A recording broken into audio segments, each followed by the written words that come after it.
Il est temps de vous informer, mesdames et messieurs, bonjour et bienvenue à ce bulletin d'information.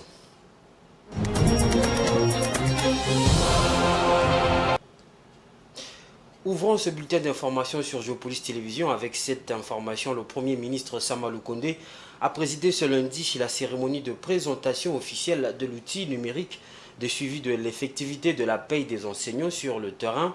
Un outil mis en place par la Direction nationale de contrôle de la préparation de la paye et de la maîtrise des effectifs des enseignants du personnel administratif des établissements scolaires d'INACOPE sous la supervision du ministre de l'enseignement primaire, secondaire et technique Tony Mwaba en vue d'assurer toutes les missions reprises dans la dénomination de cette direction. Le chef de gouvernement Sama Lukonde, qui était sur place, a salué l'initiative. C'est avec satisfaction que j'ai suivi la présentation de l'outil de l'effectivité de la paye des salaires des enseignants et des frais de fonctionnement alloués aux écoles primaires publiques et bureaux gestionnaires du ministère de l'enseignement primaire, secondaire et technique. Et ici, je voudrais remercier le ministre pour être allé plus loin, effectivement. Ça m'a permis de découvrir non seulement l'outil qui est à l'ordre du jour et ce midi, mais aussi les autres applications qui sont déjà disponibles sur le site. Et ça démontre à suffisance, effectivement, tout le travail qui a été fait dans le cadre de la numérisation de ce secteur de l'enseignement primaire, secondaire et technique. Et ce sont des efforts louables et à féliciter.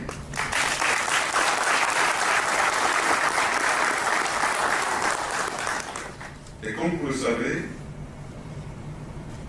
le gouvernement de la République accorde une attention particulière et prioritaire sur la gratuité de l'enseignement primaire public en République démocratique du Congo. Et par conséquent, la paye régulière, comme cela a été rappelé dans les délais, des salaires des enseignants d'une part, et celle des frais de fonctionnement des établissements scolaires publics et autres, qui sont d'ailleurs le socle de la pérennité de ce programme de la gratuité de l'enseignement. Il n'y a pas de trafic d'organes humains en République démocratique du Congo. Le gouvernement signé persiste.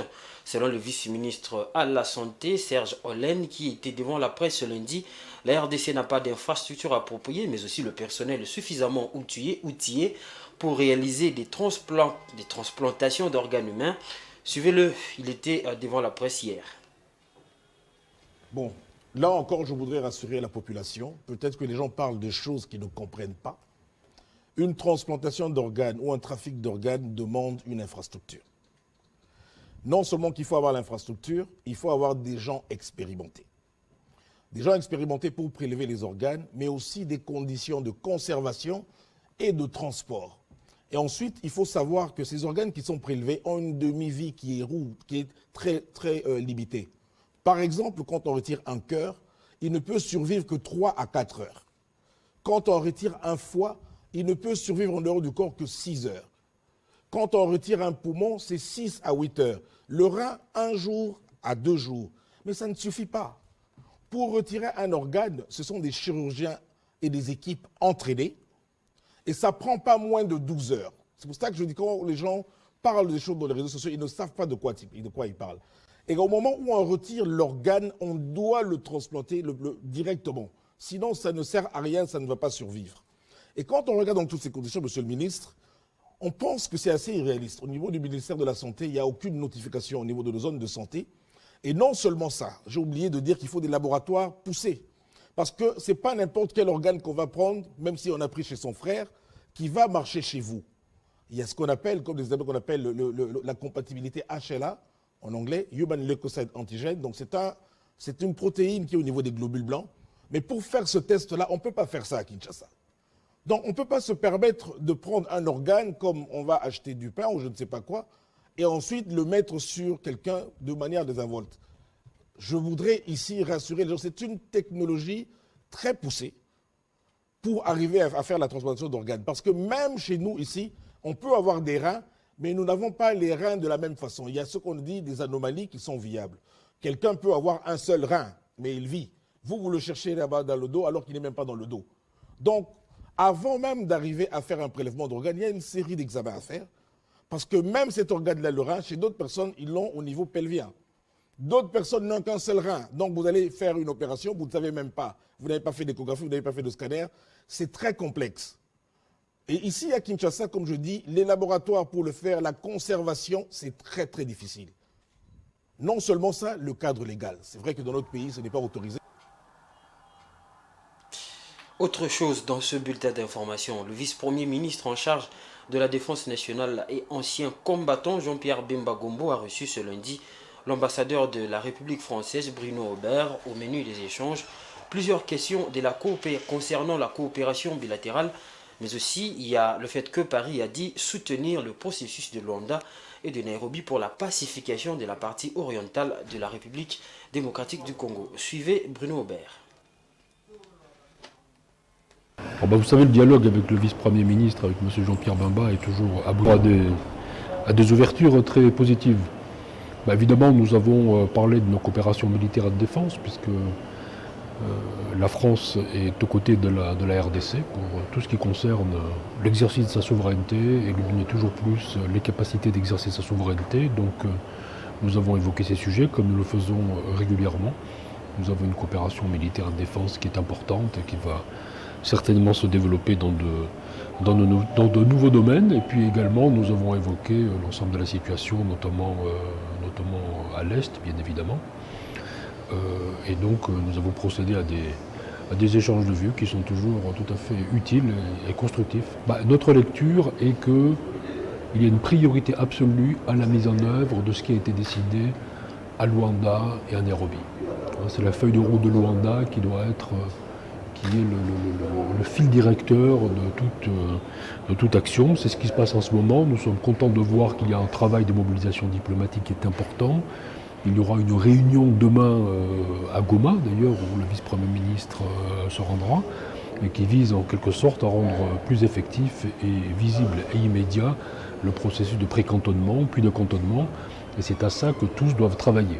Donc la mise en œuvre du processus, je dirais, de la feuille de route de Luanda.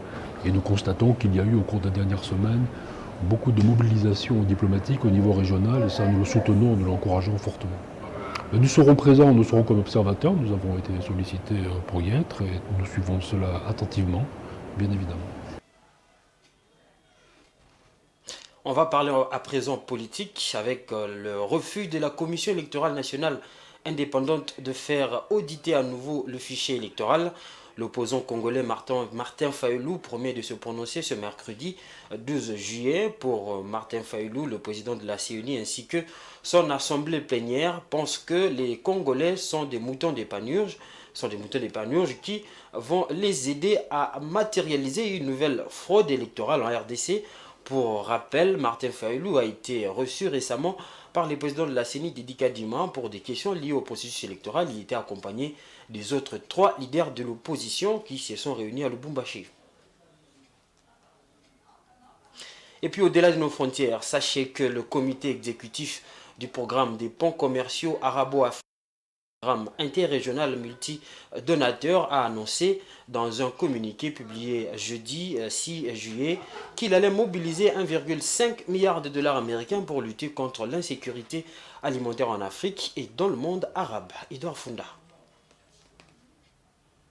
L'objectif principal du programme à court terme est de répondre aux besoins immédiats des pays membres en matière de sécurité alimentaire en mettant l'accent sur la garantie des ressources nécessaires à un approvisionnement constant et fiable en produits alimentaires essentiels, a-t-on précisé de même source. Ce projet qui vise à soutenir les flux commerciaux et les investissements entre les pays arabes et africains a également précisé que son initiative dédiée à la lutte contre l'insécurité alimentaire s'articule autour des 4 piliers que sont le le commerce de l'investissement, l'assurance et les infrastructures. En attirant les investissements, en modernisant les infrastructures, en optimisant les chaînes de valeur et en encourageant la coopération, le programme vise à mettre en place des systèmes alimentaires résilients et durables qui garantissent la disponibilité, l'accessibilité et le caractère abordable d'aliments nutritifs pour tous. A souligné le comité exécutif du projet, indiqua que son initiative comprend également un volet portant sur le développement des capacités et l'assistance technique. Ce projet est soutenu par la Banque africaine d'import-export, la Banque arabe pour le développement économique en Afrique, la Banque islamique de développement, la Société islamique internationale de financement du commerce, la Société islamique d'assurance des investissements et des crédits à l'exportation, la Société islamique pour le développement du secteur privé et le Fonds de l'OPEP pour le développement international. Voilà, c'est avec cet élément lié à la lutte contre l'insécurité alimentaire que nous mettons un terme à ce bulletin d'information. Le rendez-vous est pris pour la grande édition à 19h30. Merci d'avoir suivi ce bulletin d'information. Au revoir.